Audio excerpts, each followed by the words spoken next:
Uchawi hautumii silaha za mwilini. Uchawi unatumia mifumo ya kiroho kuharibu minyororo ya mafanikio yako, kuharibu malango ya baraka zako. Na ndio maana maandiko yanasema kushindana kwetu si katika namna ya mwili bali ni katika roho. Kwa uchawi ni madhabahu ambazo zinatumika kuharibu mafanikio ya watu kwa namna ya roho. Sasa namna gani ambavyo au ni njia gani ambazo zinatumika na uchawi kuzuia fedha na mafanikio ya watu? Njia ya kwanza ambayo uchawi unatumika kuzuia mafanikio ya watu, uchawi una tabia, unaweza usikushinde wewe ukakuacha wewe na maombi yako na ibada yako. Uchawi unaenda washambulia wanaokuletea fedha, unawafanya wanaokuletea fedha wasikuamini wala wasiamini kile unachofanya. Unaenda kuwageuza nia wale ambao ilibidi wasapoti biashara yako, wasapoti CV yako, wasapoti kazi yako, wasapoti huduma yako. Wale watu wanageuzwa fahamu na nia zao, wanakuwa hawakuamini tena. Unawapofusha watu ambao ndo destiny helpers. Hata unavyoona sifa ya mtu inaharibika, mara nyingi ni technique ya uchawi. Ukisikia mtu anasemwa vibaya hata kwenye mitandao, sometimes ni uchawi. That is a witchcraft propaganda. Kwa wenyewe unaweza usikuguse moja kwa moja. Mbinu ya pili inayotumika ni kuua shauku ya kile ambacho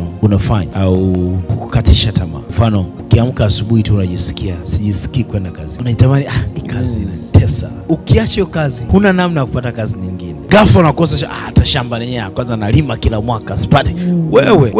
Wewe umelogwa. Unakosa, una lose appetite, unapoteza shauku, unapoteza motisha. Sio wewe umelogwa, unapoteza motisha ya kufanya kitu, unajisikia kukata tamaa. Uchawi una tabia hiyo. Mbinu ya tatu shetani anaitumia ni kukutenga na chanzo cha nguvu ya Mungu, spiritual isolation. Unashangaa ghafla umechukia ibada, umechukia maombi.